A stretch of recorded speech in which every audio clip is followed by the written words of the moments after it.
JKC खबर अब तक में आप सभी का स्वागत है। मैं हूं आपके साथ नीरू शर्मा। खबर अब तक में आगे बढ़ने से पहले आइए नजर डालते हैं इस वक्त की प्रमुख सुर्खियों पर। एसोसिएशन एंड जे&के स्पोर्ट्स काउंसिल द्वारा आज से 21 नवंबर तक एमए स्टेडियम जम्मू में पहली national tennis ball cricket championship खेली जाएगी, जिसका आज उद्घाटन खेल मंत्री सतीश शर्मा ने किया।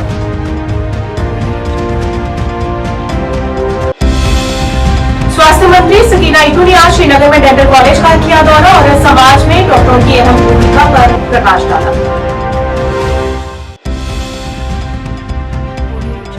सिविक सफाई कर्मचारी यूनियन द्वारा आज जम्मू में 26 वार्डों के निजीकरण को लेकर किया गया विरोध प्रदर्शन।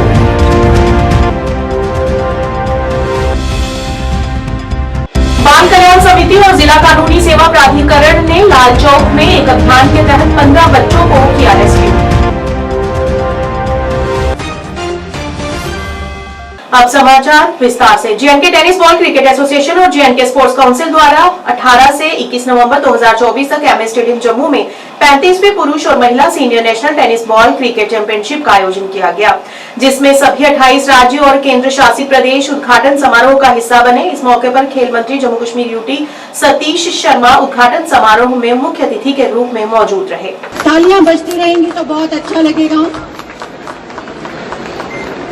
I request श्री दिलावर सिंह जी आप सबकी तालियों के बीच and to madam Parul Khajuria.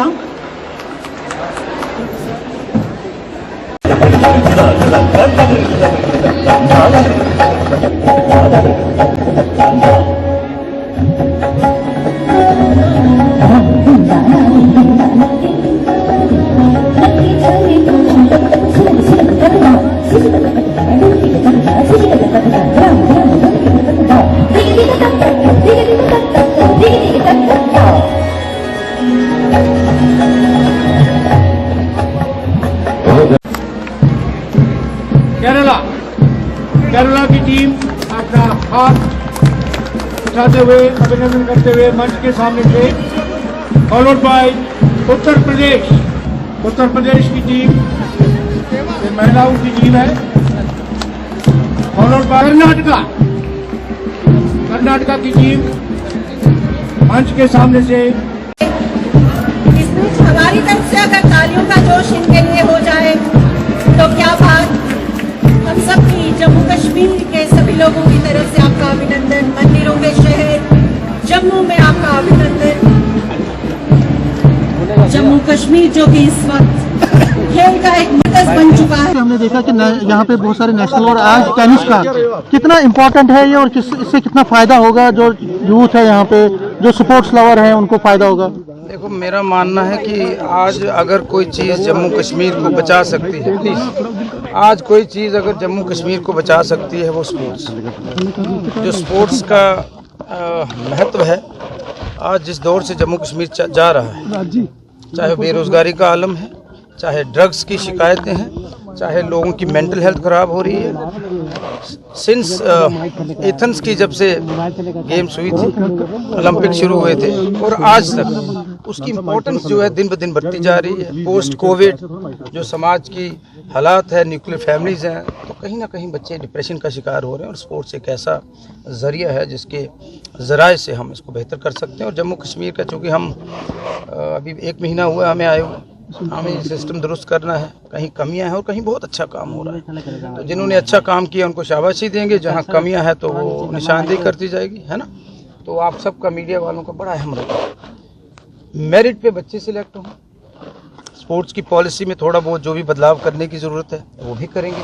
हम चाहते हैं स्पोर्ट्स जिस तरह पूरे विश्व में वर्ल्ड वाइड इसकी अलग ही एक पहचान है और they should get there due share respect और जो जो कमियां हैं वो हम दूर करें और आपने हमारी मदद करनी। मैं नया आदमी हूँ। ऑर्गेनाइज करवाई जा रही है, आप कैसे देखते हैं इसको? कौन सी वाली? National level. आपको बधाई है, आपने साथ देना है और कमियां जो होंगी उन पे पर्दा डाल देना। यार जम्मू जब तक हम अपनी कमियों में पर्दा नहीं डालेंगे और शाबाशी देंगे, काम करने वाले बड़े अच्छे बेहतरीन अफसर हैं हमारे। उनको कब तक न्याय मिलेगा? आपने नशे के बारे और आपने बीजेपी जो है, बीजेपी खफा क्या रहेगा? देखो, हमेशा कोई मुल्क जब तरक्की करता है उसके दुश्मन होते हैं। हमारे हमसाया मुल्क आपको पता है कौन कौन है, मैं नाम क्यों लूँ। This is their modus operandi has change. उनको पता है गोली बारूद पे खर्चा होगा, यही करो।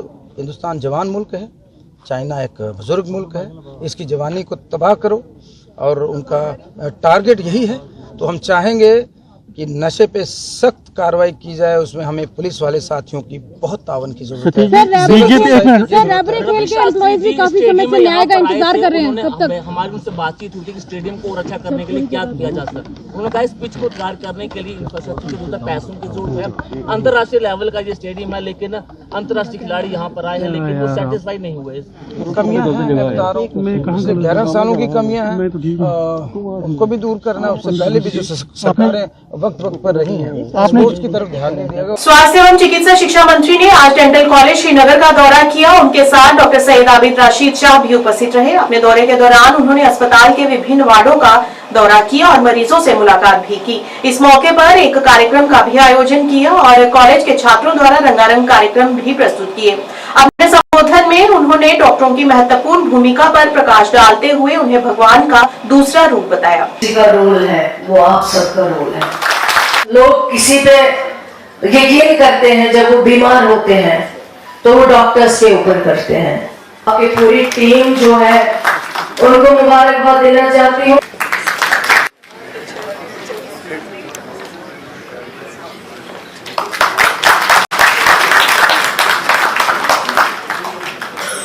आज भी some of you have treated me.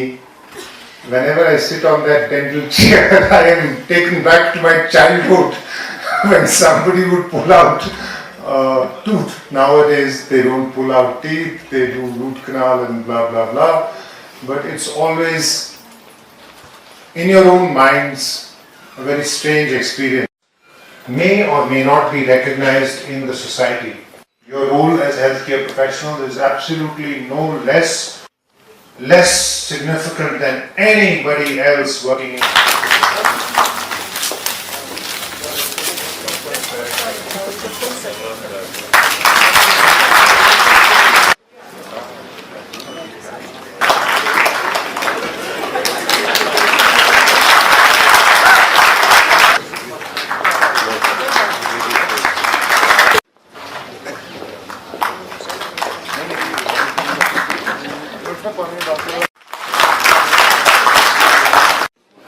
Dr. Said Abid.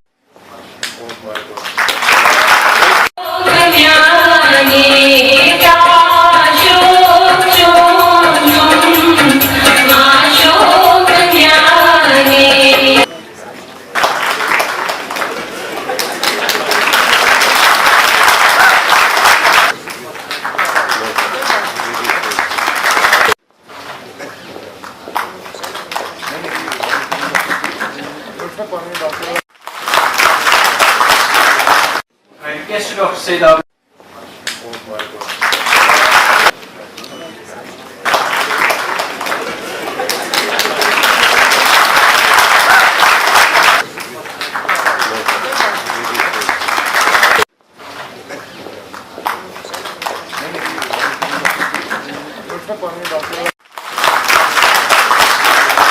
I request Dr. Said Abid.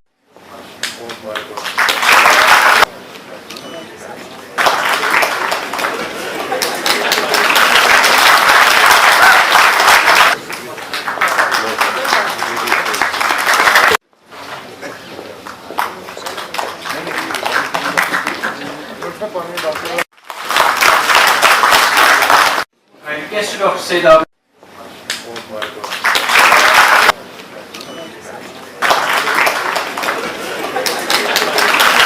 Civic सफाई कर्मचारी यूनियन द्वारा आज टाउन हॉल नगर निगम जम्मू में विरोध प्रदर्शन किया गया। प्रदर्शन का नेतृत्व कर रहे रिंकू गिल ने बताया कि विभाग को 15 दिन का नोटिस दिया गया है और बताया कि अगर उनकी मांगे पूरी नहीं की गई तो वे आने वाली 27 तारीख को काम छोड़ हड़ताल करेंगे और जिसके जिम्मेदार सरकार के साथ साथ उच्च अधिकारी भी होंगे। उन्होंने कहा कि 26 वार्डों का निजीकरण किया जा रहा है जो कतई बर्दाश्त नहीं होगा और साथ ही उन्होंने संबंधित अन्य भी मुद्दों पर रोष प्रकट करते हुए अपनी मांगे रखी।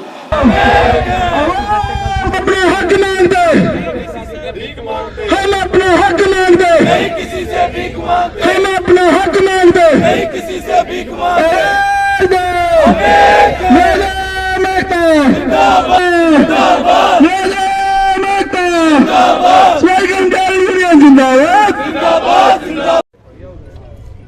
सबसे पहले तो मैं मीडिया का धन्यवाद करता हूं, जो कि हमेशा हमारी बात को बुलंद करते हैं। आज जो हमारा प्रोटेस्ट है जम्मू म्युनिसिपल कॉरपोरेशन में, ड्राइवर यूनियन, सुपरवाइजर यूनियन, सफाई कर्मचारी यूनियन और sanitary supervisor union, clerical union, आज हमने मिलकर एक प्रोटेस्ट रखा है, जिसमें हमने 15 दिन का नोटिस दिया हुआ है। आज भी हमारा प्रोटेस्ट है, कल भी प्रोटेस्ट रहेगा और 25-26 को भी प्रोटेस्ट है। 27 तारीख को जम्मू म्युनिसिपल कॉरपोरेशन के जितने भी मुलाजम हैं वो काम छोड़ हड़ताल पर चले जाएंगे। मैं मीडिया के माध्यम से बताना चाहता हूं, जैसे कि अर्बन लोकल बॉडी काफ़ी लंबे समय से स्ट्राइक पर है, हम उनका भी संजोग करते हैं और अपनी डिमांडों को लेकर 27 तारीख को हम भी काम छोड़ हड़ताल पर चले जाएंगे। तो मैं मीडिया के माध्यम से ये बताना चाहता हूं कि पहली डिमांड हमारी, जो कि 26 वार्डे 3 जून की ये प्राइवेटाइजेशन करने जा रहे हैं, हम वो हरगिज बर्दाश्त नहीं करेंगे। उसी के साथ साथ 600 कैजुअल, जो कि 2018 में हमारे मुलाजमों ने फॉर्म फिल किए थे 600 लगाने के लिए, और भी हमारी डिमांडें हैं। तो अगर गंदगी की वजह से शहर में किसी भी तरह की कोई बीमारी फैलती है तो उसकी जो जिम्मेवार होगी गवर्नमेंट होगी। चिनाब घाटी सफाई कर्मचारी संघ डोडा पिछले 1 सप्ताह से हड़ताल पर है और आज फिर नगर पालिका कार्यालय के बाहर रोड को जाम कर विरोध प्रदर्शन किया और सरकार से अपनी मांगे पूरी करने की गुहार लगाई। उन्होंने कहा कि जब तक उनकी मांगे पूरी नहीं की जाएंगी तब तक वे इसी तरह धरना प्रदर्शन जारी रखेंगे। सारे के सारे सोई हुई है, जो सवेरे 5 बजे उठे।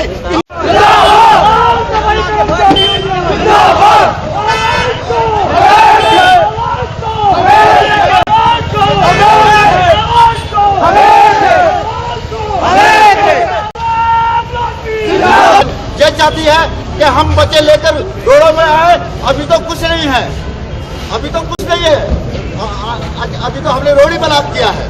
आगे हम अपनी जाने दे देंगे, हम अपनी जाने दे देंगे। काम जो ऊपर से बैठे हमारे लिए दिन पे दिन खाली सर्कुलर पे सर्कुलर निकाले जाए। हम मजबूर हो गए, हम आवाम से ये सवाल पूछते हैं, तो तमाशा हमारा बन रहा है, हमारा साथ दो। हम मजबूर हो गए, हम लोग, हमारे चूल्हे ठंडे पड़े हुए हैं, कोई नहीं चाहता रोड पे आने के लिए। हम लोग मजबूर हो गए हैं, हमारे ईओ ने हमें मजबूर किया रोड पे आने के लिए। उन्होंने एक आर्डर अभी निकाला कि भाई आपके बंधु को सस्पेंड किया। भाई किसने निकाला वो आर्डर? किसने दी आपको ये पावर, ये आर्डर निकालने की? जब हम अपना हक मांग रहे हैं, सच्चाई की लड़ाई है, बोलते हैं मंदिर मस्जिद, भाई हो रही है मंदिर मस्जिद। आज सुबह हमें तहसीलदार साहब ने फोन किया, बोलते भाई कुत्ता यहाँ मरा, क्या हमने वहाँ पे उठाया नहीं? यहाँ पे कुत्ता मरा और हमने मंदिर मस्जिद भी सफाई करवाया, मगर ये नहीं, ये हड़ताल तोड़ने का काम है। और हमने इनको यही बोला, इधर की अपने ईओ को हमने बोला, जब हम मंदिर मस्जिद करते हैं, हम पागल नहीं है, हम नहीं चाहते लोग परेशान हो, मगर हम मजबूर हैं। हमारा इसके अलावा हमारे पास रास्ता क्या है? यही तो कर सकते हैं, हम सफाई करेंगे। डिमांड यही है भाई, हम जैसे काम कर रहे हैं, हमारी हड़ताल चलने दो। ये हड़ताल यहाँ नहीं है, अगर हम डोडा में करें तो हमें बंद कर लो। यहाँ इतनी पुलिस है, उठाओ, हम जेलों के लिए तैयार हैं। मगर जब ये जम्मू कश्मीर में स्ट्राइक है, मैं आपको यही, अब 1000 डेली वेजर अभी रो रहा है, सेवाएं अपनी दे रहा है 9300 पे। अभी तक आपने हमें किताब दिया, वो तो रीढ़ की हड्डी है। कोविड में हमने काम किया, उस दिन आपने हमें किताब दिया, बोलता आप हीरो, यही हीरो हम, अभी हम जीरो है रोडों पे। बाल कल्याण समिति और जिला कानूनी सेवा प्राधिकरण ने आज श्रीनगर के लाल चौक में अभियान चलाया, जहां पर उन्होंने कई मासूम बच्चों को बाल मजदूरी से मुक्त कराने का प्रयास किया और समाचार प्राप्त होने तक 15 नाबालिगों को बचा लिया गया है, लेकिन अभी और बच्चों के इसमें शामिल होने की संभावना बताई जा रही है।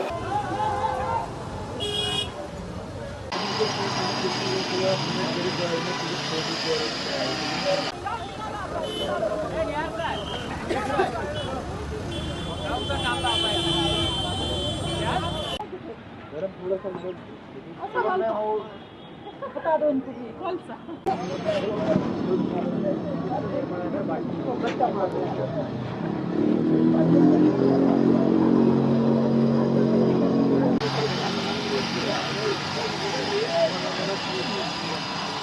आज रेस्क्यू ड्राइव है, ये district legal services authority Srinagar ने कोलैबोरेट किया चाइल्ड वेलफेयर कमेटी और सोशल वेलफेयर डिपार्टमेंट के साथ। तो हमारी ये ड्राइव जो है वो जो भी बेगिंग में चिल्ड्रन इन्वॉल्व है यहाँ पर, या तो फोर्स किए जाते हैं या पेरेंट्स उनको उनकी कंसेंट से वो उनके साथ साथ बेगिंग कर रहे हैं, या तो किसी एम्प्लॉयमेंट में इन्वॉल्व है, हैजार्डस एम्प्लॉयमेंट में या सिंपल एम्प्लॉयमेंट, ईंटें उठा रहे हैं, उनको कोशिश कर रहे हैं कि हम उनको रेस्क्यू करें, उनको रिहेबिलिटेट करने की कोशिश कर रहे हैं। उनको जाके अभी ओपन शेल्टर में चाइल्ड वेलफेयर कमेटी वाले रखेंगे, उसके बाद देखेंगे किसको रिहेबिलिटेशन की ज़रूरत है, किसको जो हमारे चिल्ड्रन होम्स यहाँ चल रहे हैं उनको वहाँ पर शिफ्ट कर सकते हैं। मैम इससे पहले भी हमने ये ड्राइव देखी कि अगर आप एक दिन का ये ड्राइव करते हो, दूसरे दिन फिर से बच्चे सड़कों पे होते हैं। देखिए, हम पहली बार ये चाइल्ड वेलफेयर कमेटी के साथ कर रहे हैं, डिस्ट्रिक्ट लीगल सर्विसेज अथॉरिटी, हमने पहली बार, और अभी तक मुझे लगता है तकरीबन 15 बच्चे रेस्क्यू हुए। तो और अभी ये जो तादाद है ये बढ़ने की ही बढ़ेगा ही। तो देखिए, हम एक मैसेज दे सकते हैं, अब रोज तो ये ड्राइव नहीं हो सकती है, ऑब्वियसली ओकेजनली हम करते रहते हैं, मगर एज अ सोसाइटी, क्योंकि चालान देखिए, अगर कोई कॉन्ट्रैक्टर इन बच्चों को लाता है, अब वो देख रहा है कि उसके पास ये मैसेज आ रहा है, उसके वो ये न्यूज देख रहा है कि ऐसे बच्चों को, ऑब्वियसली उसको ये होना चाहिए कि अगली बार मैं माइनर्स को ना इन कामों के लिए लाऊं, तो ये उसकी भी जिम्मेदारी है।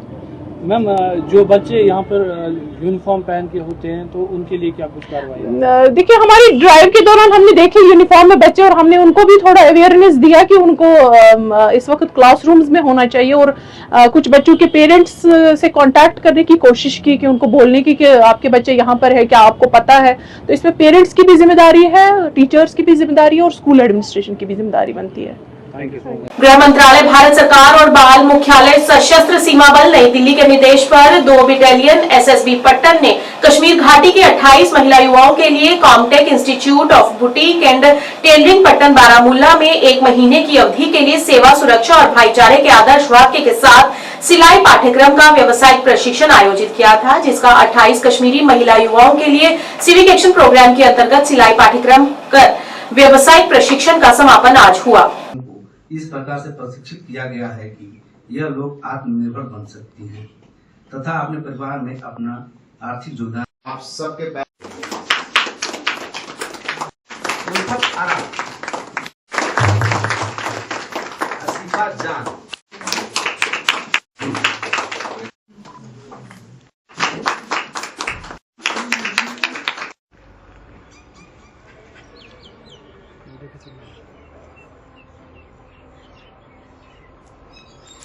सीमा बल पट्टन द्वारा दिनांक 15/10/2024 से 15/11/2024 तक 25 कश्मीरी युवतियों को टेलरिंग कोर्स पर आधारित व्यावसायिक प्रशिक्षण का आयोजन किया गया था, जिसका मुख्य उद्देश्य था आज के आधुनिक युग में घाटी के युवाओं को स्वयं का रोजगार खोलने तथा यहाँ के युवाओं को स्वावलंबी बनाने की दिशा में एक सार्थक प्रयास किया गया। साथियों, जैसा कि आप सब जानते ही हैं कि सशस्त्र सीमा बल पूरे देश में जहां जहां हम लोगों का डिप्लॉयमेंट है, वहां पर जो हमारे नागरिक हैं जिनकी सुरक्षा के लिए हम लोग हमेशा तत्पर रहते हैं, वहां पर कई प्रकार के वेलफेयर प्रोग्राम हम लोग करते रहते हैं।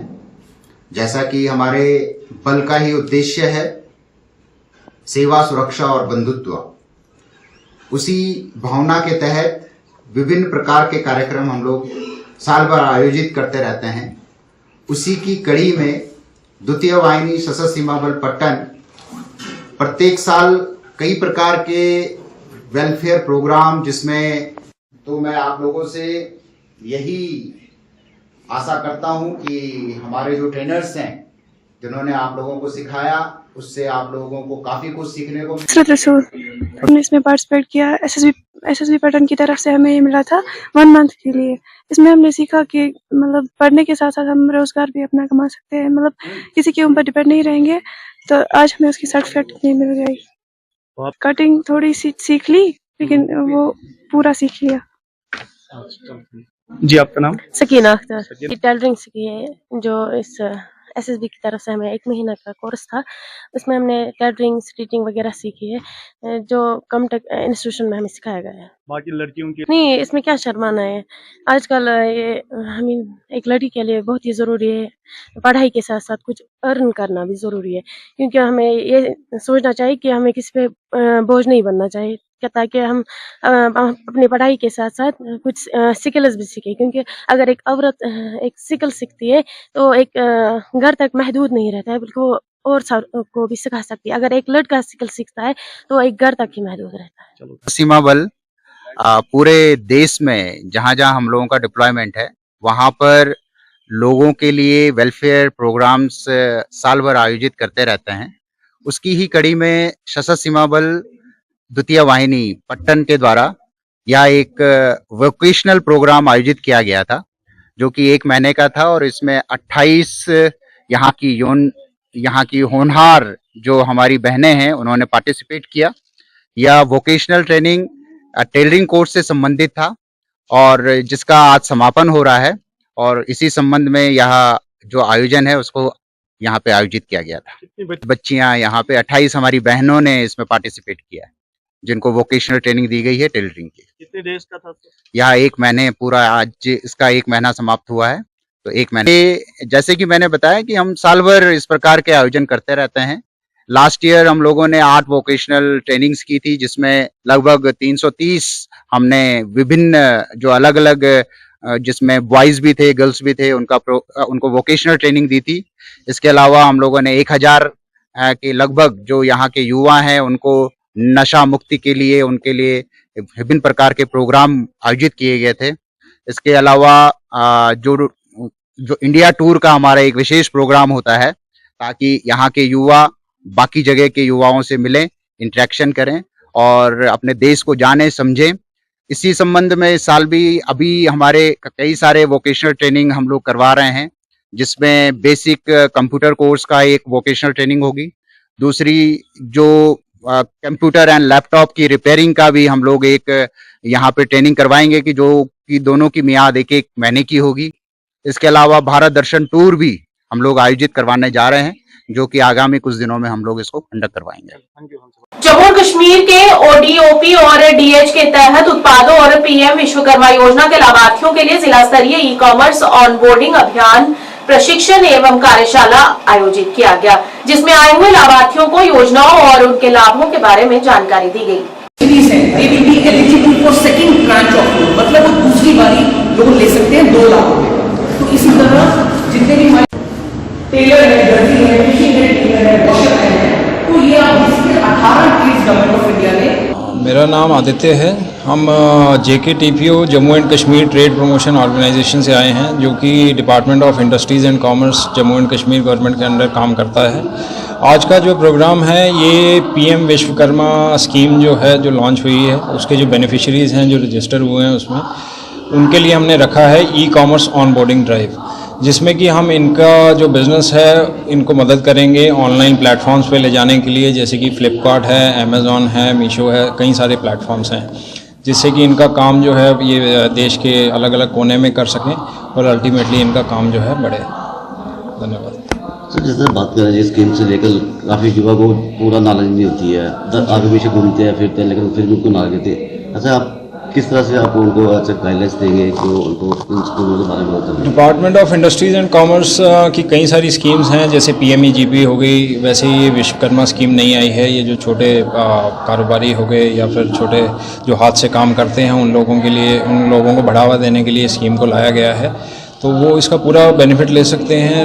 अपना directorate of industries and commerce से रब्ता करके उनके पास रजिस्ट्रेशन करवा के, तो कई सारी स्कीम्स हैं उसमें कई सारे इंसेंटिव्स हैं, सब्सिडीज़ हैं, तो उसका फ़ायदा वो ले सकते हैं। सुरनकोट के विधायक चौधरी मोहम्मद अकरम ने आज PWD RNB विभाग के अधिकारियों और क्षेत्र के सम्मानित स्थानीय लोगों की मौजूदगी में डुंडक ब्रिज का उद्घाटन किया। ये नवनिर्मित पुल क्षेत्र के बुनियादी ढांचे को बेहतर बनाने और निवासियों और यात्रियों के लिए कनेक्टिविटी को आसान बनाने बनाने की दिशा में एक महत्वपूर्ण कदम बताया। लेकिन इसे भारी वाहनों के आवागमन को संभालने के लिए डिजाइन नहीं किया गया है। इस सीमा को पहचानते हुए चौधरी मोहम्मद अकरम ने पीडब्ल्यूडी आरएंडबी विभाग के साथ मिलकर एक नए 2 पुल बनाने के प्रस्ताव पर काम शुरू कर दिया है। प्रस्तावित पुल भारी वाहनों को समायोजित करने और क्षेत्र के लिए दीर्घकालिक टिकाऊ कनेक्टिविटी सुनिश्चित करने के लिए सुसज्जित होंगे।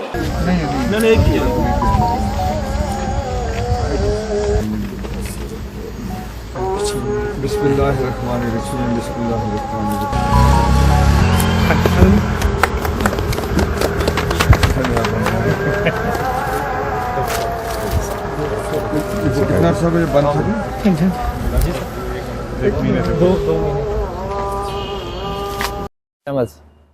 मैं यहाँ का लोकल रहने वाला हूँ। एक्चुअली ये पुल है, इसका हमें बहुत फायदा है।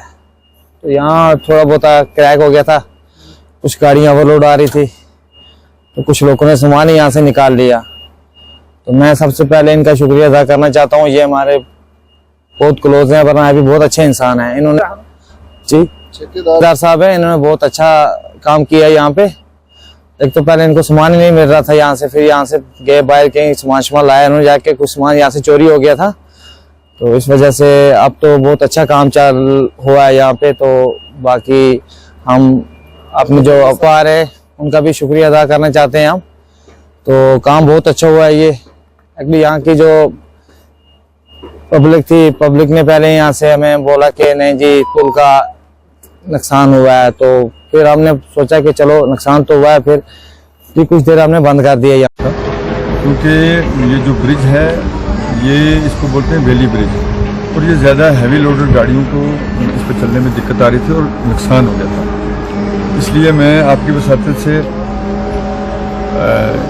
एडमिनिस्ट्रेशन को कहना चाहता हूँ, और ख़ासकर ट्रैफिक पुलिस को भी, कि इस जो ये हमारा ब्रिज है, क्योंकि इसके पीछे बहुत बड़ी पॉपुलेशन है ये, और एक ही ये ब्रिज है जिस पे ये व्हीकल चल सकती हैं। और ट्रैफिक वालों से मैं ये आपकी वसातत से उनको रिक्वेस्ट करता हूँ कि यहाँ हैवी गाड़ियाँ जो है नहीं चलनी चाहिए, जैसे लोडेड ट्रक हो गए वगैरह। इसलिए मैं लोगों से ये अपील करता हूँ कि हैवी जो भी ट्रक, जो भी अपना कोई दुकानदार है या कोई सामान लेके जा रहा है, हैवी गाड़ियाँ इस पर हम चलने नहीं देंगे। इसलिए मुझे यकीन है कि आप हमारे साथ कोऑपरेट करेंगे। और दूसरा, इन्होंने एस्टीमेट जो इसका बनाया है पूरा, इसको बनाने के लिए इंशाल्लाह वो भी गवर्नमेंट के साथ टेकअप करेंगे। मुझे यकीन है कि अगले इसको सैंक्शन कराने की कोशिश करेंगे, अगले 2 महीने में इंशाल्लाह सैंक्शन कराने की कोशिश करेंगे। तो मैं डिपार्टमेंट वालों का भी शुक्रगुजार हूँ कि उन्होंने बड़ा जल्दी इसको काम किया है। मीरवाइज उमर फारूक ने आज श्रीनगर में पत्रकारों को संबोधित करते हुए अपनी दृढ़ धारणा दोहराई और कहा कि कश्मीर मुद्दे को हल करने का एकमात्र तरीका बातचीत है। उन्होंने इस बात पर जोर दिया कि हिंसा, उत्पीड़न और बंदूक संस्कृति कोई समाधान नहीं है। उन्होंने जोर देकर कहा कि कश्मीर मुद्दे के राजनीतिक पहलू के लिए ईमानदारी से जुड़ाव और बातचीत की जरूरत है, क्योंकि स्थानीय सरकारें नवनिर्वाचित होने के बावजूद सीमित शक्तियों के साथ काम करती हैं। आखिरकार मुद्दों का समाधान केवल बातचीत के जरिए ही होगा। कम करते हैं, और ये बिल्कुल सरासर नाइंसाफी है। न सिर्फ मैं समझता हूँ कि बुलडोजर, ये जो जस्टिस का जो मामला है कि बिल्कुल मनमानी की बुनियाद पर जो है वो एक कम्युनिटी को टारगेट किया जा रहा है। और आप देखें कि न सिर्फ इस हवाले से, बल्कि आप देखें कि एक और बहुत बड़ा मसला जो हमारे लिए है, वो जो इस वक्त जो जेपीसी बनाई गई है वक्फ एक्ट के हवाले से, तो उसके हवाले से हमने भी एक ख़त लिखा है जेपीसी के जिम्मेदारान को, पाल साहब को, और हम तवक्का रखते हैं कि जम्मू कश्मीर की लीडरशिप को और यहाँ की जो मजहबी लीडरशिप है उनको भी वक्त दिया जाएगा।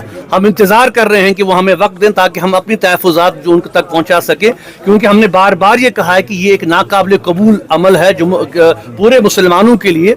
वक्फ जो है वो एक शरई मसला है, इसमें जो है हुकूमत की जो मुदाखलत है वो बिल्कुल बेजा है। ठीक है, कुछ चेंजेस हम इसमें ला सकते हैं बेहतरी के लिए, लेकिन जिस तरीके से जो ये अमेंडमेंट्स लाई गई हैं, बिल्कुल एक तरफा जो है ये सारा मामला किया जा रहा है, इसकी भी हम मुखालफत करते हैं। और हम चाहते हैं कि बाकी जो पार्टीज़ हिंदुस्तान की हैं, अपोजिशन के साथ के अलावा जो एनडीए में बाकी पार्टीज़ हैं, कम से कम उनको भी इस मसले के हवाले से जो है वो एक वाज़ेह पॉलिसी के साथ आगे आना चाहिए और ये कहना चाहिए कि हम इसको सपोर्ट नहीं करेंगे। करनाह से कुपवाड़ा सड़क को यातायात के लिए आज खोल दिया गया है, जिससे क्षेत्र के निवासियों और यात्रियों के लिए बेहतर कनेक्टिविटी उपलब्ध हो गई है। इस विकास से आवश्यक सेवाओं तक पहुंच में सुधार और स्थानीय आर्थिक गतिविधियों को बढ़ावा मिलने की उम्मीद है। डंडना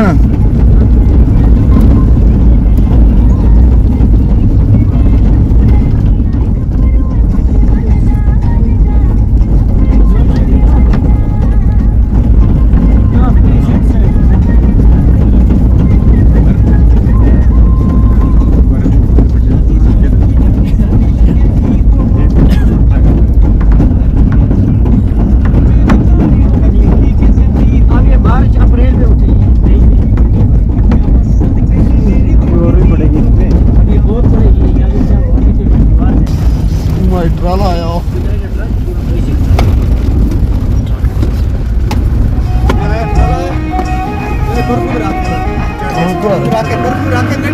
हाँ हंस गया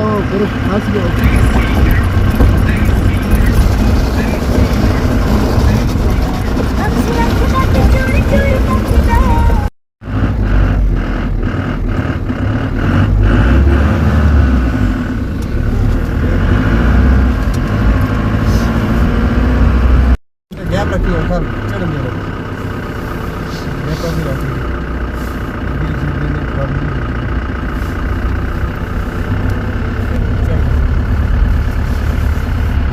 खबर अब तक के आज के इस अंक में इतना ही। नया अंक लेकर फिर हाजिर होंगे, तब तक के लिए दीजिए इजाजत। नमस्कार।